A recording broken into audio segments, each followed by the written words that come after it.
Hello, আসসালামু আলাইকুম। আমি Dulali Sajiya from nature life with Dulali সাজিয়া।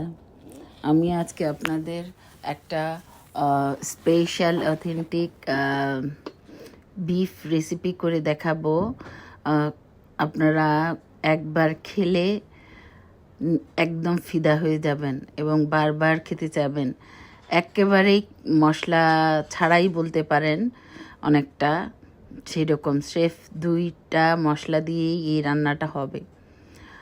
তো আমি প্রথমে একটি প্যানে তেল বসিয়ে দিয়েছি। এখানে তেলটা একটু বেশি লাগবে, কারণ রান্নাটা অনেকটা ভাজা ভাজা টাইপের হবে। তো আমি এখানে প্রায় 100 গ্রাম তেলের মতো নিয়েছি।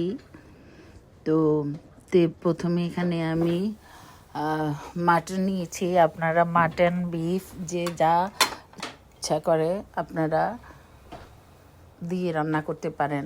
তো আমি তেলের মধ্যে মাটনগুলি দিয়ে ভেজে নিব। এখানে আমি অন্য কোনো মশলা এখন ইউজ করব না।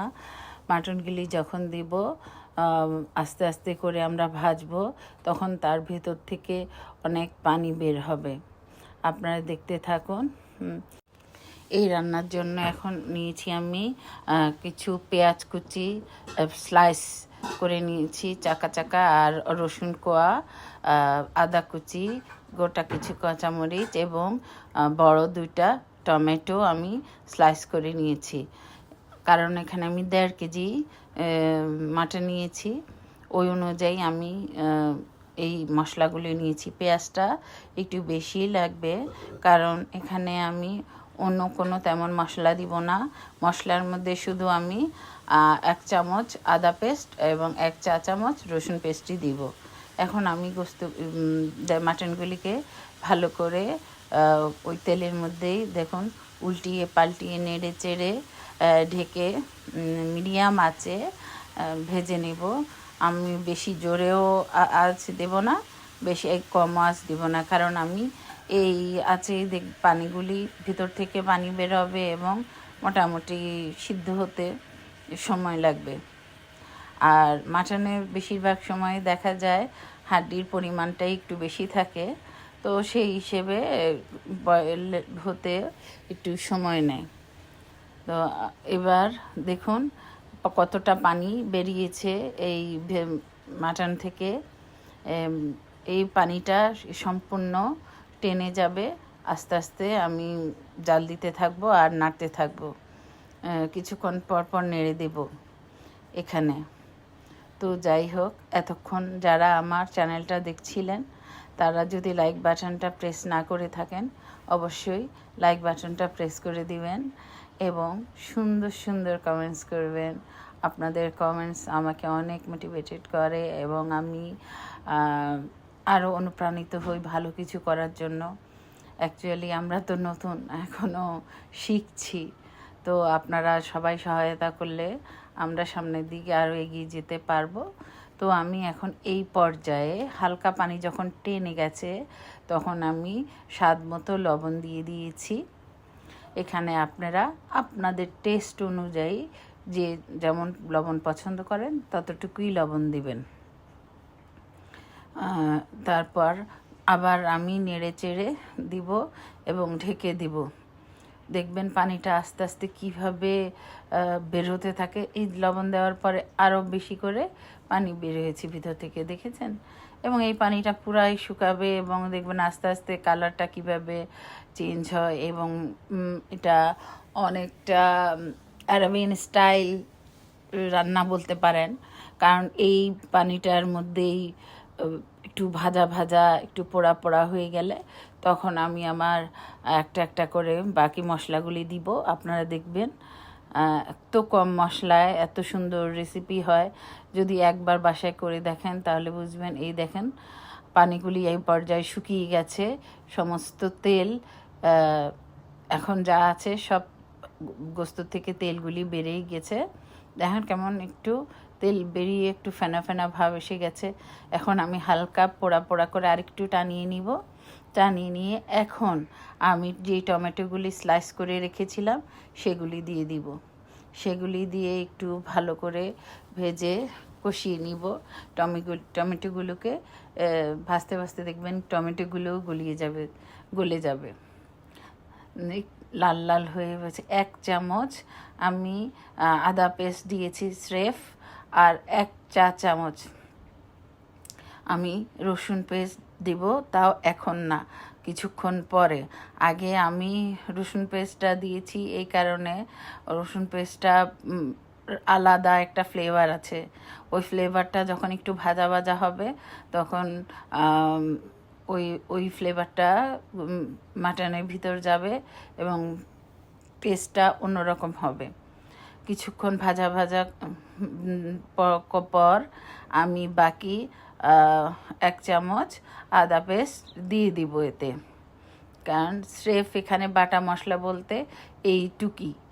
1 চামচ রসুন পেস্ট, 1 চামচ আদা পেস্ট। আর অবশ্যই মনে রাখবেন রসুন পেস্টটা আগে দিবেন, বা ভাজা ভাজা হয়ে গেলে তারপর আদা পেস্টটা দিবেন।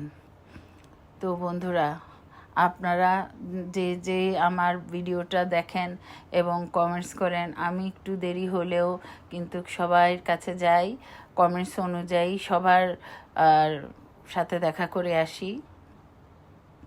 আশা করি কেউ আমাকে আমার ভিডিও দেখলে বা আমার পাশে আসলে আমি কখনো কাউকে হতাশ করি না, সেটা যত দেরি হোক। মাঝে মাঝে হয়তো বা অসুস্থতা বা বিভিন্ন ঝামেলার কারণে যদিও সাথে সাথে না যেতে পারি, একটু পর হলেও কিন্তু আমি গিয়ে সবার সাথে দেখা করে আসি।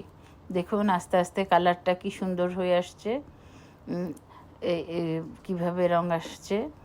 এখন আমি আদা পেস্টটা দিয়ে দিয়েছি।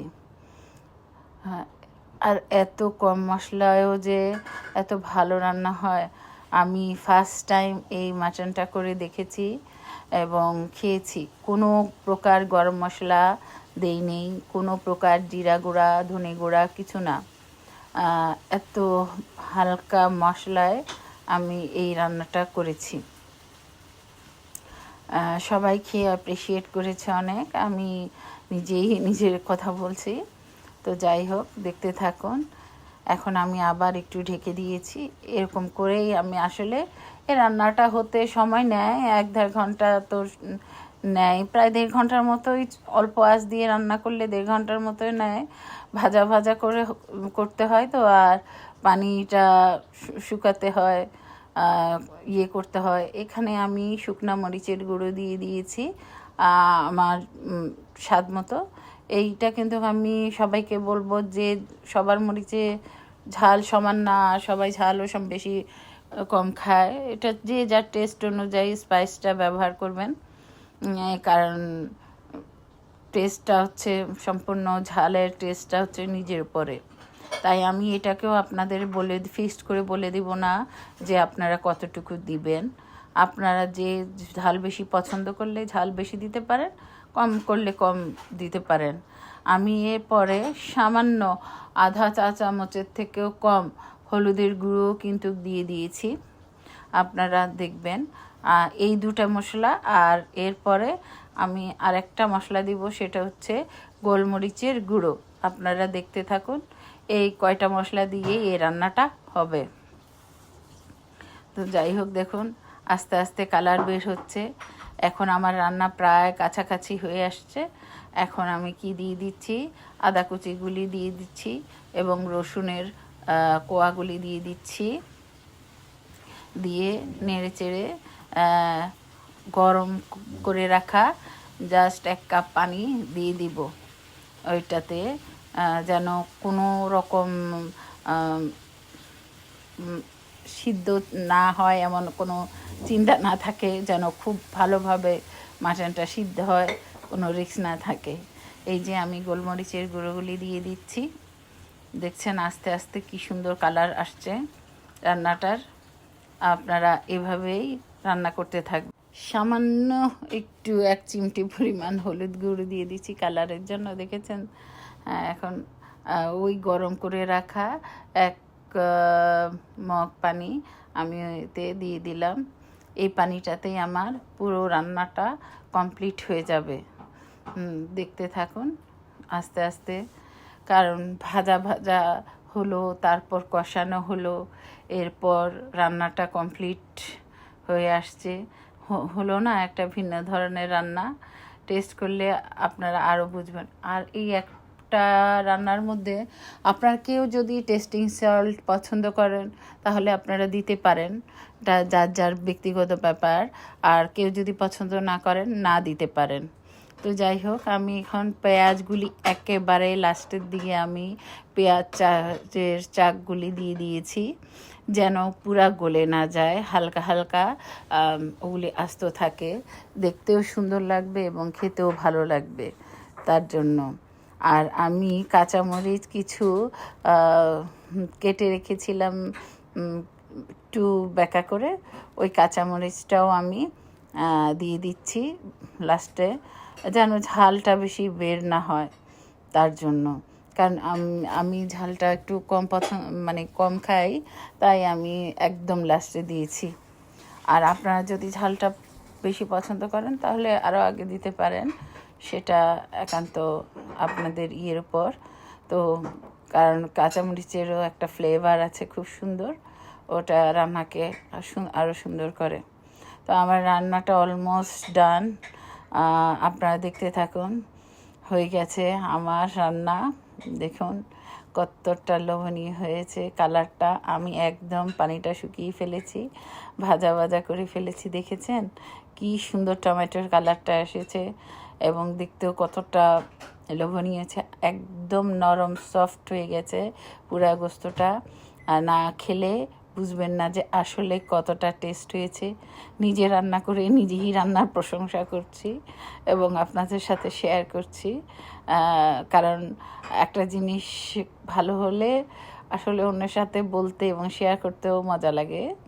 এবং আশা করি কেউ খেয়ে অবশ্যই এভাবে রান্না করে রিভিউ দিবেন কেমন হয়েছে, তাহলেই আমার সার্থকতা।